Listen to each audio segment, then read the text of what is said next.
think globally and locally. The phrase think globally, act locally has been kind of overused in the United States. And also, I'm not urging anyone to be an activist, so it's not a matter of acting. I'm a professor, I'm a teacher. So I have it as think globally and locally.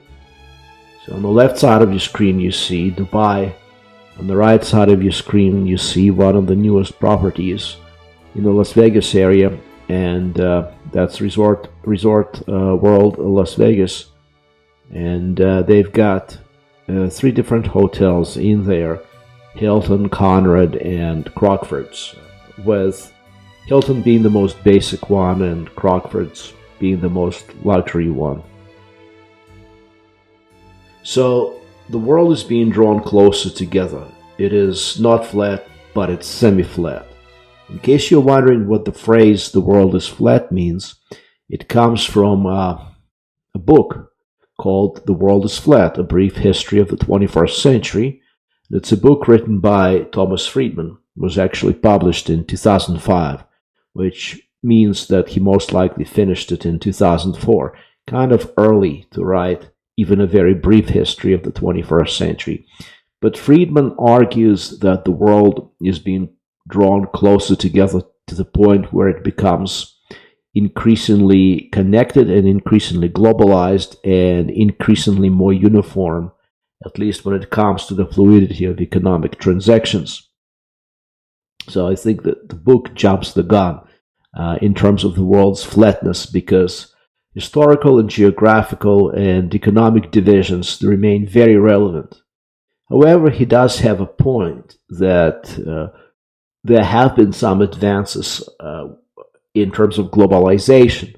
So what we see is globalization that proceeds in stops and starts, and that has been more successful in some regions and in some countries than in others. So we have a world that is flatter than before, but it is not flat. So at the same time as countries are drawn closer together, there are also forces of division. So countries are drawn close together by centripetal forces of economic integration, but they're torn, they're divided, they're being split apart. Some countries coming apart at the seams by the centrifugal force of ethnocultural conflict. So a centrifugal force is directed away from the center, and determinants of ethnocultural identity, gender, race, nationality, sexual orientation, tribe, religion, ideology, and language. These are the main ones. So this means that different people identify themselves differently, and it also means that people see others in different ways. And there are all these determinants of identity, of how you see yourself and how others see you. So differences do not necessarily produce conflict. Causes of conflict are different from causes of identity. So causes of conflict include things like breakup of empires, irredentism, pathological leadership, group isolation / physical or economic insecurity, and reinforcing cleavages, reinforcing divisions in a society. So these factors are present in most regions of the world. Breakup of the Soviet Empire led to a multiplicity of post-Soviet wars. For example, conflict for Nagorno-Karabakh between Armenia and Azerbaijan, or a more current conflict between Russia and Ukraine. It was partly the result of the breakup of the Soviet Empire. Irredentism is when a country wants to reclaim a piece of territory which it believes, for historical reasons, to belong to it rather than to the country that currently occupies it. So we see part of that with World War II, when Hitler was claiming that parts of Europe were more German than non-German and therefore belonged to Germany. Annexation of Austria in 1938 was conducted under this umbrella that Austria is really German. Occupation of Sudetenland under the same umbrella of Sudetenland being more German than it was Czech, etc. And we see it again in the current conflict, I think, in Ukraine from 2014 to the present, where Russia claimed that Crimea is much more Russian than it is Ukrainian because the majority of people are ethnically Russian, not Ukrainian, and because almost no one in Crimea spoke Ukrainian, and they just spoke Russian. Pathological leadership is another reason for ethnocultural conflict, where a leader may see his role, usually his, but it could be a woman too, theoretically, usually sees his role as world transformative and unique, and really goes very hard for a particular goal, disregarding the lives and property of other people. Again, the current conflict between Russia and Ukraine is an example, with Russia's leader, Vladimir Putin, demonstrating such pathological leadership.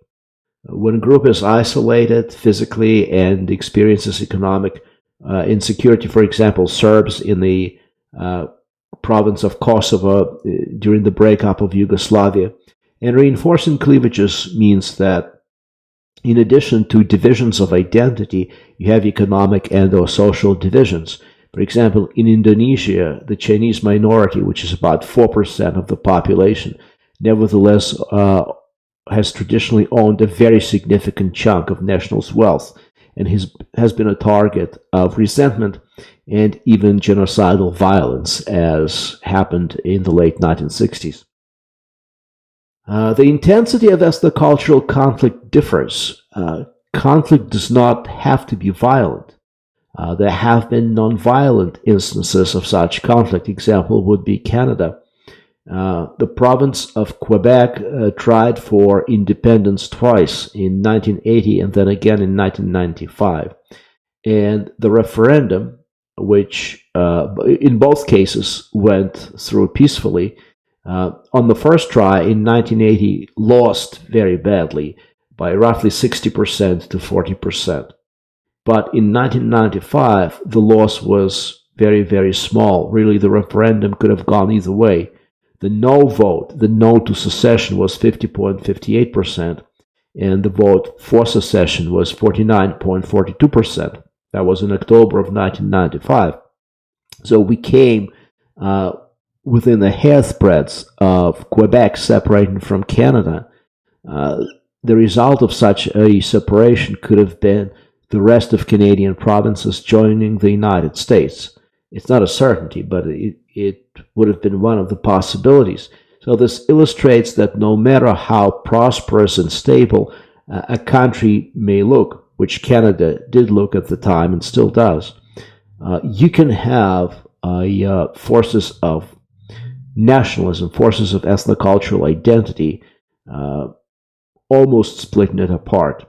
Examples of violent conflict include multiple conflicts in Yugoslavia in the 1990s, most of them involving Serbs and non-Serbs, like Serbs versus Croats, Serbs versus Bosniaks, which are Bosnian Muslims, and Serbs versus Kosovars.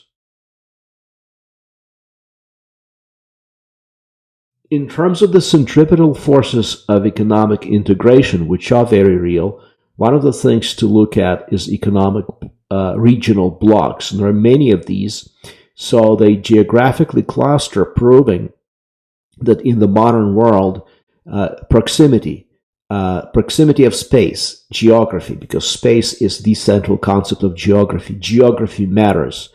It's not simply about economic integration, but also it's about regional connections. So we see Mercosur, which is Spanish for Mercado Común del Sur, and includes many members of South America, many countries, Argentina, Paraguay, Uruguay, and Venezuela. Its associate countries are Bolivia, Chile, Peru, Colombia, Ecuador, and Suriname.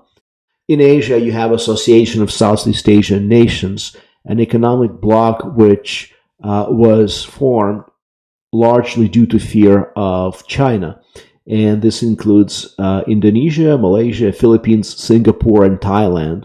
Then as the founding members since 1967, and then you had other countries joining in later, countries like Brunei, Vietnam, Laos, Myanmar, and Cambodia. You also have United States-Mexico-Canada Agreement, which is a revision and continuation of NAFTA, North American Free Trade Agreement. So North American Free Trade Agreement is an economic agreement between the United States, Mexico, and Canada, which went into effect in January of 1994. But President Trump, a critic of economic arrangements, was able to renegotiate this agreement to terms which, according to him, are more conducive to American interests. And of course, you have the European Union, which is also an economic bloc, like the others I have discussed, but it's also a social and political bloc, and for a while has been bringing European countries closer together to the point where they were almost becoming one country. European Union is a customs union, which means that if goods pass border in one country, in one EU member country, they're automatically in for all other member countries. In other words, you don't have to pass customs in every single country. So customs union is a very important step toward creating a true economic union and not just a system of economic agreements. 19 EU countries have adopted the euro as their currency. One country has recently left EU, and that was the UK, the United Kingdom of Great Britain and Northern Ireland, as a result of a popular referendum decided to leave the European Union. So it's down to 27 countries. A number of countries want to join and have wanted for a long time, but have been denied this opportunity. Examples would be Turkey and Ukraine. Turkey has been actively seeking membership since 1988. And, we'll see what happens, but a lot of people say, well, Turkey is too different. But you never know. I think that the world is rapidly changing. I would not be surprised if in the 2030s we actually see Turkey joining the EU. The capital of the European Union is Brussels. In Belgium, the EU has its own political institutions, such as the Council of the European Union, European Commission, European Parliament, European Court of Justice, Court of Auditors, European Ombudsman. And I have here listed a source where you can go on the internet and read a lot about various European Union institutions. All right. Centripetal forces of economic integration are also reflected in the rise of the WTO, the World Trade Organization. The World Trade Organization is both an actual organization and a system of global economic agreements. It officially started operations in January of 1995, pursuant to the 1994 Marrakesh Agreement that replaced the General Agreement on Tariffs and Trade. So GATT, the General Agreement on Tariffs and Trade, was established in 1948, clearly in the aftermath of the Second World War, in order to make the world more flat, economically speaking, to bring it closer together. And General Agreement on Tariffs and Trade has gone through a series of negotiations known as rounds. So there's been many rounds.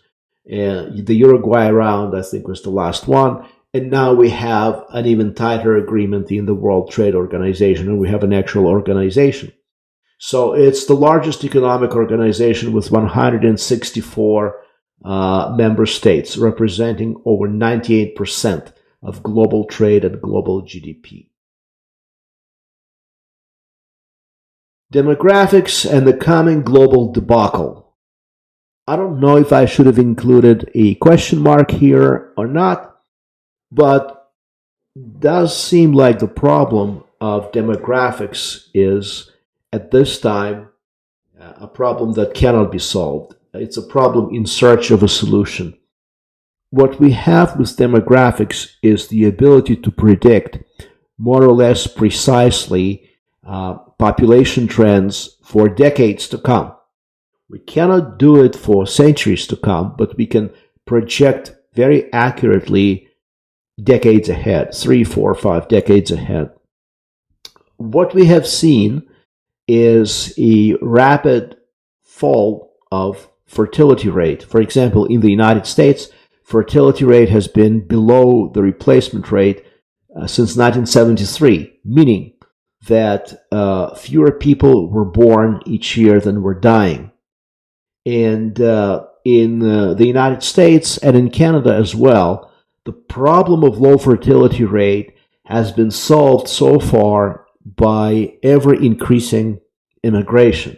So these two countries in North America, Canada and the United States, have actually grown significantly in recent decades, over the last 50 years, because of immigration.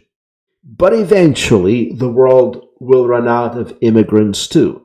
What we see is that if you take a continent-wide approach to it, which I think is a good approach to take to see the big picture, you see that Africa is the only continent where the fertility rate is clearly, appreciably greater than the replacement rate. The replacement rate is 2.1 children per woman. So if you have a country or a continent and you don't have genocide or you don't have significant emigration, then 2.1% is the replacement rate. The replacement rate is the rate that is required to maintain steady population.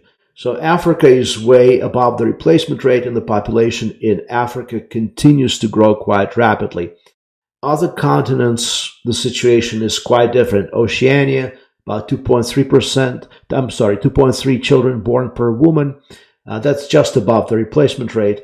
In Asia, 2 children are born per woman. That's just below the replacement rate. South America, 2 children born per woman, below the replacement rate. And North America, which in this statistic includes Canada, United States and Mexico, 1.8 children per woman, and in Europe, 1.6 children per woman. So you might have noticed that in recent years, the countries of Western and Central Europe have accepted a lot of new immigrants. And one of the reasons for that is because they want to prop up their demographics. So Germany, Sweden, France, Great Britain, over the last 40 years have accepted a lot of immigrants. And, the expectation was that as you do so, you keep the population sufficiently young to generate the tax revenue necessary to support the elderly and the government services and all the things that come with a modern, functioning economy. Okay. Now, there's a number of countries where things do not look quite as stable and quite as promising. These countries include Japan, Russia, Ukraine, Hungary, Bulgaria, Romania, Albania, Moldova, Croatia, Bosnia and Herzegovina, Serbia, Latvia, Lithuania, and Estonia. These countries have been losing people. Japan has dramatically lost over 1 million people between 2010 and 2021. Its population declined from 128 million to 127 million. The population of Russia has declined by a few million in recent decades. The population of Ukraine has catastrophically collapsed when Ukraine became independent in 1992, following the breakup of the Soviet Union. The population of Ukraine was just over 52 million people. By 2021, it was probably in the neighborhood of 43, 44 million people. So a gigantic collapse of population, and things have gotten much worse after Russia's invasion of Ukraine, of course. Other countries like Bulgaria, which really is in trouble. And then you have countries of the Baltic states, Latvia, Lithuania, and Estonia, uh, all of which have a small population, particularly Estonia, and all of which have seen the younger generation leaving in droves for countries like Sweden and Ireland because of job opportunities in those countries and lack of opportunities in Latvia, Lithuania, and Estonia. So while a country can be almost arbitrarily small, it cannot be arbitrarily old. The average age is a very important indicator. The age pyramid, as we say, is a very important thing. So in terms of smallness, smallness does not lead to demise. We have Vatican City, which is officially the smallest country in the world, San Marino, Liechtenstein, Monaco, St. Kitts and Nevis, and these countries, they're small, but most of them are prosperous. If you look at Vatican, San Marino, Liechtenstein, and Monaco, these are very prosperous countries, some of the most prosperous countries on earth. But if you have a country that is small but is also very old, it's like having a small demographic black hole being formed. So Bulgaria is one such terrifying example. Around 2060, roughly 50% of the population of Bulgaria will consist of senior citizens, unless the demographics change. And nobody knows how to change the demographics. Very low fertility rate in combination with a very high emigration rates by young people has created the situation. For example, in 1987, on the eve of the collapse of communist regime in Bulgaria, which would collapse 2 years later in 89. So on the eve of the collapse of the communist regime, the population of Bulgaria stood at almost 9 million. By 2022, it stood at 6.8 million. And by 2080, it is expected to be roughly 4.9 million. So capitalism hasn't brought prosperity to the Bulgarian people because they have been living in droves. There's a dark joke that there are two solutions to any problem in Bulgaria: Terminal 1 and Terminal 2, referring to international airports in Sofia, Bulgaria, meaning just leave the country and you'll solve all your problems. Now, if we take it back, if we pivot back to the United States, we can break this down by states. And what we see in 2022, the most recent data I have available, is that among the states that have grown fastest, you see states that started with a small statistical basis, that's one, but also states where real estate is relatively cheap and where state income taxes are either small or non-existent.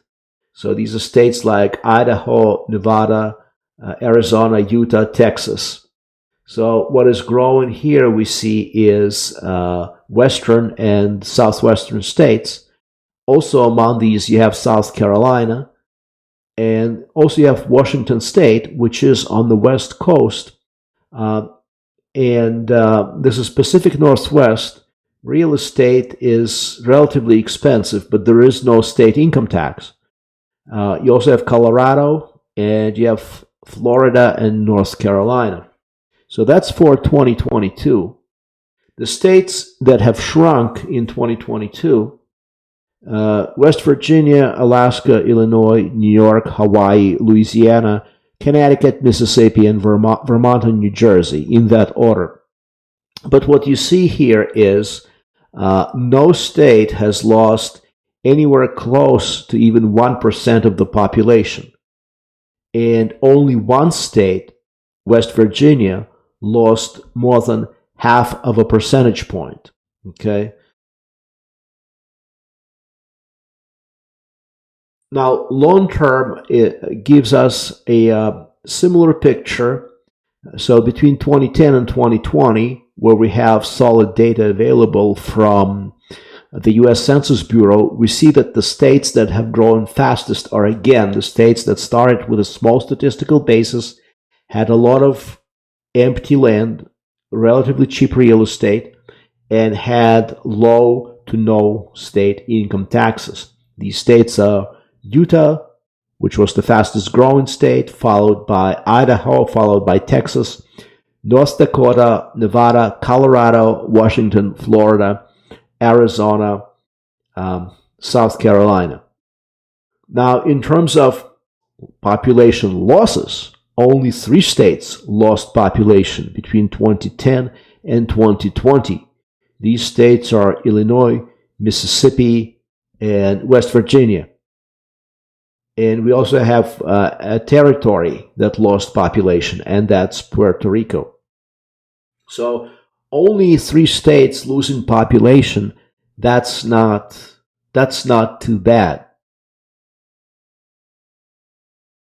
In terms of pandemic, the pandemic we had, which started in 2019, COVID-19, but really began in the United States in 2020, we see that between mid-2020 and 2021, the states that have lost population tend to be states that are blue states. And all states, but except for Massachusetts, of the 5 that lost population, have had a Democratic governor. So New York, California, Illinois, Massachusetts, and Louisiana have experienced the greatest loss of people in this time period in terms of the sheer numbers, not percentage-wise, but in terms of the sheer numbers of people that the state has lost. We see New York, California, Illinois, Massachusetts, and Louisiana in that order. In terms of states that gained population, we have Texas, followed by Florida, Arizona, North Carolina, and Georgia. These are states with Republican governors and states that have dropped their mask mandates relatively quickly. Most of them dropped relatively quickly and didn't have the kind of severe restrictions that blue states had. Now, long-term trends are more important than these short trends. Short-term demographic trends may turn out to be just statistical noise, a reaction to a singular event, like a pandemic. So the pandemic of 2019, 2020, 2021 should not be taken as the definitive word on what is happening to the states in the United States, and should not be taken as the definitive word on the long-term prospect economically and politically of each state. Long-term population growth in the United States as a country is assured, barring some unexpected events, like a nuclear war, which Vladimir Putin can start at any time. But barring any, or the Yellowstone volcano, going off, but barring any catastrophic events, the long-term growth for the country as a whole is assured. And even if you look at a state-by-state and territory-by-territory basis, the only territory, first of all, there are no states that are facing a demographic collapse in the coming decades. The only territory that is facing a demographic collapse is Puerto Rico. So Puerto Rico is really its own case. It's an island which is located halfway between North and South America. It's an island that the United States controlled since 1898. There have been multiple referenda on the future of Puerto Rico, and the people of Puerto Rico have been given a choice between continuing their status as a territory, becoming a state, or petitioning Congress to become a state, or petitioning Congress of the United States for full independence. And every time, most Puerto Ricans have voted to maintain their current status as a territory within the United States. Now, economically, the problem is that there are many tropical islands in the world, and Puerto Rico's economy is not particularly diversified, so young people have been leaving for decades. Unless something changes, the island might face really demographic collapse in the second half of the 21st century. Its population has already been rapidly declining, and the collapse may come. So, back to the country as a whole, by 2030, the United States Census Bureau in 2017 projected that by 2030, the population of the United States would rise to 355 million, by 2040 to 373.5 million, by 2050 to 389 million, and by 2060 to 404.5 million. This is probably a conservative estimate. I have seen different estimates. I have seen an estimate where by 2050 the population already reaches 400 million people. So in terms of population growth and therefore economic growth, the United States really is well positioned for the coming decades.